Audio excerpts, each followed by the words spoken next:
Hello and welcome to the John Ark Show. Today we have an interview with a very special guest star, actor Butch Patrick. He played little Eddie Munster on one of the greatest comedies from the golden era of television, The Munsters.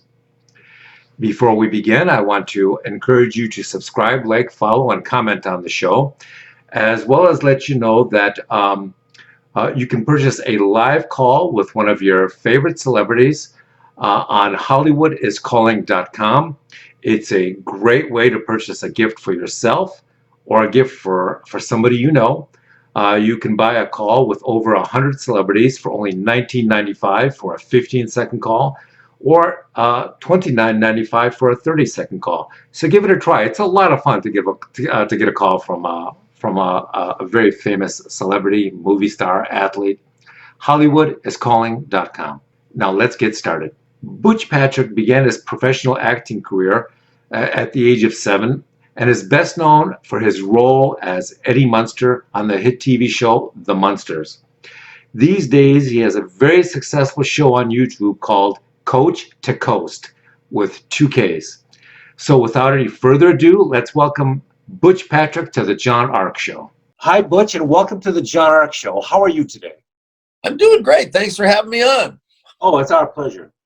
So you rose to fame as a star of the Munsters, Eddie Munster, but you did quite a bit of work before you appeared on the Munsters. Didn't you appear on a few shows? Yeah, I actually worked consistently from mid-1960s all the way to 1974, and the 60s and early 70s were definitely my period to shine in Hollywood. Yeah.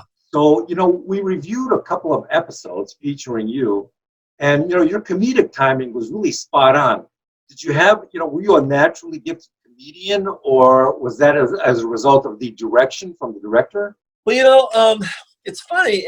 Being a kid actor, a couple things come into play. Back in the old days, there really weren't that many of us. It was sort of a 20, maybe 10 or 20 kids did most of the acting. And for me, the key was I was very lucky. Usually my interpretation when I would go on an audition, they would hand you the script and you would study it. Luckily for me, a lot of the times, most of the time, my interpretation was pretty close to what they were looking for. But the key is, if it's not, you need to take direction and you need to adapt to what they're looking for. And that's what I consider to be probably the key between the real successful kid actors and the ones that aren't, is the ability to do what the director is trying to get to and being able to take direction. That's probably what separates most of the good ones from the not so good ones. Now, well, we saw the actor who played Eddie in the pilot, and the difference between you and he was dramatic. I mean, you were just head and shoulders above him. Yeah, and I probably, and then it's probably not his fault. He was probably directed to act that way, and if he the director wanted that, and if he didn't want that, he should have backed him off and let him be himself. So I think that was probably not his fault. That was probably a mistake in the concept, and then the network saw it and they weren't happy with that concept and they tweaked it. That's kind of like when you do a pilot, the producers have their version, they present it to the brass looks at it and has the final say. And obviously in this situation, they wanted to change Phoebe to Lily, bring in Yvonne DiCarlo and play her softer, less Morticia-like and less Vampira-like. And Eddie changed to being a regular kid with just pointy ears. Yeah, so it made all the difference. Now, when the Munsters debuted, it was a brilliant mixture of comedy and horror, and it walked that line beautifully. The tone was fantastic. It appealed to both adults and children. And it sort of set the stage for much of what was to come for decades later in the horror genre. Do you think that was a big part of the show's success? Yeah, it was. It was. A lot of people don't know, but the Munsters, the concept was around since the late 40s, early 50s. Bob Clampett, an animator, had the idea of a likable family of monsters, lovable monsters that never took hold. But it wasn't. The concept was always there, and Universal was the monster studio, and it happened to be home to the producers of Leave It to Beaver. So just the timing was such that in the mid-60s, they knew that this show, The Addams Family, was in production. Leave It to Beaver had gone off the air, and the Connolly and Mosier team, who were highly successful with Amos and Andy and Leave It to Beaver, were looking for a new show. And what they did is they decided to take that idea that Bob Clampett had and instead of an animated series, turn it into a Leave It to Beaver type format with the Universal Monsters as lovable next door neighbors, as opposed to the scary ones that they were known for, and it worked. Yeah, it definitely did. So back in the 60s, Marilyn Monroe made a huge impact on the culture and obviously had an impact on the producers of the Munsters. It's what caused them to incorporate the Marilyn character into their show. What was it like the first day you saw Beverly Owen walk onto the set? Was it love at first sight? Love at first sight, yes. She was. I had a crush on my fifth grade teacher, Miss Uliano, but right after when I met Beverly Owen, my crush was definitely on her. She was just as sweet and beautiful as could be. She was actually a brunette. You know, she would come in the morning as a brunette, and she'd walk out as a blonde. And I had a huge crush on her. She actually took me to go see Mary Poppins at the Grauman's Chinese Theater, and I like to tell people that my dating world started with the bar way up here with Beverly Owen. Yeah, it must have been hard to concentrate on the movie with her sitting next to you. So did you ever run into Beverly later on in life as an adult? No. I spoke with her on the phone. Unfortunately, when at Grandpa's restaurant, she was a New Yorker. Al and Fred were in New York. I saw several pictures of them all together, but unfortunately, I wasn't around for that mini reunion, and I would have loved to have talked to her. So Fred Gwynne, who played Herman Munster, had brilliant comedy timing as well. What was it like working with Fred? Well, Fred was wonderful. He taught me a lot about acting. And what occurred a lot of times back in the day, child actors in certain series, except maybe Leave It to Beaver and Opie of Andy Mayberry, they weren't really the main characters in the series. They were more of a secondary thing where they would come in and they would fill out the family, but they weren't really the meat of the dialogue.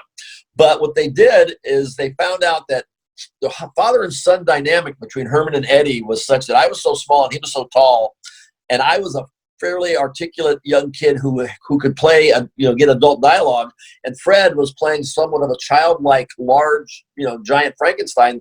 They thought it would be fun to turn the tables and have the student-teacher dynamic be reversed. So they wrote a lot of scripts for me and Fred, Herman, father and son scripts, and he taught me a lot about acting during those engagements.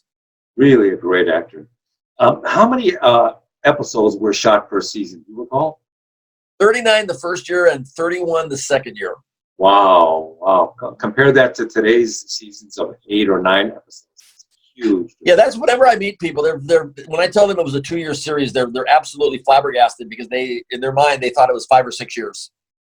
Amazing. So Fred had some weight loss issues because the makeup and the prosthetics were so hot on set. Did he complain about that a lot? Did that make his job noticeably more difficult? Well, he didn't complain because he was a class act, but it was tough for him. They would back in the day, the lights that they're using today aren't nearly as hot as the old lights that we used to use. They used to generate an incredible amount of heat. And the sound stages weren't quite as designed with airflow as they are today. So it was hot, no doubt about it. And he, with his foam rubber suit and the headpiece and everything, it was difficult. He had an air hose that he used to actually, like a gas station for your tires. He had an air hose that he would put up his trunk, and cool himself off when he was in costume. When he took it off, obviously he didn't. But when in between takes, when he couldn't get out of costume, he would cool himself off with air jets. So you were on a lot of other really big hit shows in that era, the golden era. I Dream of Jeannie, Gunsmoke, Daniel Boone, The Monkees, Adam 12. Do you have any great stories from any of those shows? It was like working on any of those shows? My uncle John used to supply horses, and he was a stuntman for Zorro, which I always thought was very cool. They were like the closest thing to anything that we had in our family to being movie folk. But I really enjoyed doing Westerns because usually you could get dirty and you're in Levi's and you're a kid, and it wasn't like being prim and proper. And I could ride a horse because my uncle was a jockey and my other uncle was a trainer, so I spent a lot of time at Hollywood Park. Even from the time I was 4 years old, I could ride a horse, so that was fun. And then as far as the other shows of the day, I was lucky enough to do Disney work, which was the gold standard for kids. If you were at Disney, you were doing well. I spent a couple of years over there. I did a lot of My Three Sons, a very popular show. I did 9 episodes of that, which was the second most anybody did next to the original cast. And Yeah, I was busy. I did the Monkees. I did Chuck Jones's only feature film, The Phantom Toll Booth, which was really a big deal for me because I had a chance to work with all the voiceover actors that I knew from Bugs Bunny and all the great cartoons. Well, I was speaking to Mickey from the Monkees a few years back, and he was telling me that when they went on tour as the Monkees, I mean, an actual tour across the country, he said that Jimi Hendrix opened up for them. Yeah.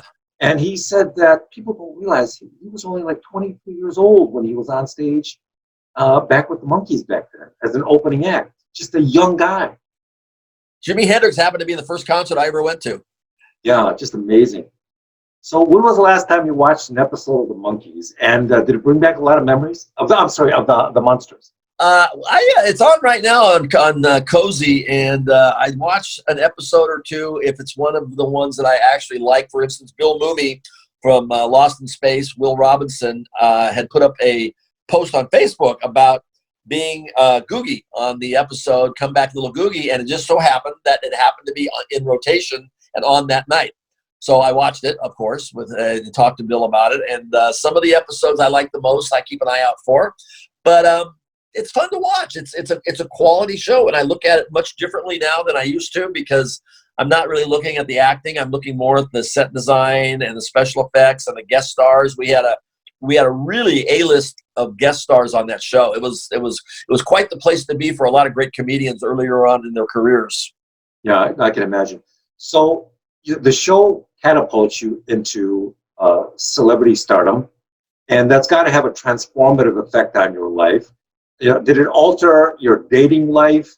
Did it alter your social life, or was it something that didn't have too much of an effect on you? Yes, I lived about 30 miles away from Hollywood, so I actually had pretty much a separate world that I would escape to. I would go to work, and it was considered to be work, and then I would come out of the studio gates and spend about 45 minutes to 50 minutes on the freeway going back to Gardena, where I lived. And Gardena was near Hermosa Beach, Manhattan Beach, and Redondo Beach, which was where I hung out. And I was a regular guy who just happened to be working in Hollywood. And as soon as I could get my driver's license at 16, I was hanging out at the gas station working on my car. We were a little too young, but we would get someone to buy us beer. And I just wanted to be accepted for being Butch with a Mach 1 as opposed to being Butch Patrick, the actor. And that's pretty much what I did. And we got to remember, it was the 60s and early 70s. There was a lot of behavior that probably wouldn't be accepted today that back then was considered to be okay. Yeah. Well, I didn't know you had a Mach 1. A friend of mine back in the day had a Mach 1. I think we used to go driving around in it all the time, and we felt like kings out there in that car. Yeah, that was my first car. It was 1969 Mach 1. I got it for my 16th birthday. It was awesome. So a lot of people don't realize that in addition to being an actor, you're also a businessman who tours across the country doing autograph shows and Comic-Cons. Tell me about that. Do you enjoy it? Do you do a lot of these shows? What is that experience like? Yes, I do. Back in 1982, when MTV first came on the air, I wanted to be a rock video producer at the time. That was what my thoughts were. I never was really talented enough to be a musician, but I certainly knew a lot about the music business, having been in it in 1972 with Metro Media Records. What I did, I became a guest when promoters first started getting together with these conventions of bringing celebrities in to meet the fans back in the heyday of San Diego Comic-Con. Was probably one of the first ones, the granddaddy of them all. I was there at the beginning of a lot of them, and the Munsters fell into so many different categories that it was a very easy sell for promoters because it was family friendly, and it had toys, it had horror, it had pop culture, it had cars, it had cool music. So there was a lot to offer for the show, and I took advantage of it and started working the personal appearance circuit, which then led me down the road to where I had enough money to buy my car. So anyway, yes, and I started doing the circuit, enjoying meeting people. I like the road, I like traveling, and it turned out to be a very good fit for me. And since we didn't really make a lot of money from residuals because it didn't exist, I kind of looked at it as a great way to supplement the income. Yeah. So you also purchased a replica of the Munstermobile at one point, which is probably the most famous, one of the most famous television cars of all time, made by George Barris. What was that like? And did you bring that out on the road with you? Oh yeah, well that's when I go on the tour now. As you know, instead of just being on an airplane where you fly in with a briefcase full of autographs and a few Sharpies, I now have a 34-foot trailer with a Munster Koach and an escape room in the front, and I kind of now know what it's like to be kind of like the road crew for a concert. You're the first one in and the last one to leave, and there's a lot of work that goes into it. But I enjoy it immensely. I really enjoy it. And yes, I hired a gentleman was hired to drive me around probably 8 or 10 years ago at a haunted attraction, and he showed up in the Munster Koach dressed up as Grandpa, and he and I became friends. And when he retired and wanted to sell his cars, I wound up buying them. Yeah. So what kind of shape is it in? Does it still start and run? Oh yeah, street legal. Street legal, 454 Chevy, 500 horse. The Dragula is 480 horse. They're both very dependable and everyday drivers. So if you took it out on the road now, would you tie up traffic for miles? All the people wanting you to pull over? Yeah, that's one of the problems driving. And it's not so much the car's not dependable, it is, but people all want to take pictures of it, and they have a tendency not to be watching where they're going. And I keep worrying about somebody plowing into me. I have a friend who's got a Batmobile, and he can't take it out without a police escort because they'll stop traffic in all directions. Yeah. He has news helicopters following him if he does it. It's amazing. Yeah, the Koach is actually, he made it. George made the Koach before the Batmobile, and the Batmobile is very, very popular. But the Koach is really, really noticeable too. People really love it because it's so unique. It's a striking car. Very cool. So I understand that you've got a YouTube channel out. I do. I've been crisscrossing the country for so long, and a friend of mine that I met doing a show about 8 years ago is a YouTuber, has a very successful YouTube channel called Alpha 11, and he specializes in these 5-minute biographies. And he told me, he said, if you would like to do a YouTube channel, I'll handle it for you. I'll shoot it. I'll edit it. All you have to do is send me the footage. And we came up with Coach to Coast. So what he does is I travel around. I not only include some of my personal stories, but we go out and we seek out and find interesting things along the way that people find about Americana. It's very much like Charles Kuralt's On the Road that was on CBS about 40 years ago. Oh, I like that. So it's called Coach to Coast? Spelled with a K on both words. Oh. It's like Munster Koach to Coast, K-O-A-S-T. Excellent. I like that idea. So if your fans or future business contacts want to get a hold of you, what's the best way? Is it through your YouTube channel or some other online presence? Right now, Munsters.com is under construction. I had to revamp the whole thing. So I don't know when this will be aired, but if they just want to go to basically Coach to Coast probably would be the best way, .com at gmail.com. Coach to Coast at gmail.com is an email address that I can use right now. And or they can just subscribe to my Coach to Coast channel and leave some comments there, or I'm on Facebook big time. Well, thank you very much. Is there anything else you would like to promote or call attention to? No, I just look forward to seeing anybody and everybody as I get back on the road. Stay safe, keep your social distancing, do what's required, and we'll get through this. Well, thank you very kindly. I wish you all the best, and we will talk to you soon. Bye.